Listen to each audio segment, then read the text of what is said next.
Hi, I'm Dr. Pratik Thakur. I'm a plastic and cosmetic surgeon, and today I want to talk about the one of the most common procedures I do, like rhinoplasty. Rhinoplasty is also known as nose job, and this procedure is basically the surgery to change the structure of the nose. ये procedure दो कारणों के लिए किया जाता है. Number one is aesthetic reasons like patients come with complaints of that they are suffering from a small bump over the nose, या फिर किसी को ब्रॉड नोज लगता है ओवर द बोनी पार्ट या लोअर पार्ट. कई बार पेशेंट्स बोलते हैं कि they have got wide nostrils and they want to trim down the size of this.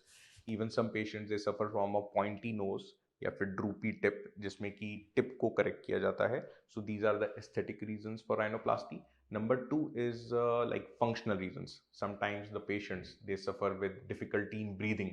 उनको सांस लेने में दिक्कत होती है जब नाक के अंदर एक हड्डी होती है जिसको हम सेप्टम कहते हैं. एंड कई बार कॉमनली पेशेंट्स को पता होता है कि उनको डेविएटेड नेजल सेप्टम है, जिसको डीएनएस की प्रॉब्लम भी कही जाती है. तो उसमें सेप्टोराइनोप्लास्टी हम करते हैं, जिसमें हम सेप्टम को भी सीधा करते हैं और उसके साथ जो नोज का स्ट्रक्चर है उसको भी चेंज किया जाता है.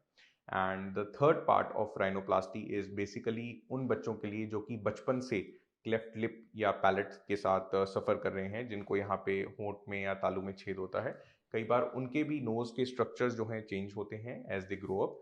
तो वो प्रोसीजर्स हम 16 टू 18 ईयर्स के बाद उन पेशेंट्स में कर सकते हैं. And lastly for those patients who have suffered from any sort of trauma to the nose, या फिर पहले उनकी कोई राइनोप्लास्टी हुई है जिसकी वजह से उनकी नोज के स्ट्रक्चर में उनको शेप पसंद नहीं आ रहा है, तो for those patients also secondary rhinoplasty is done.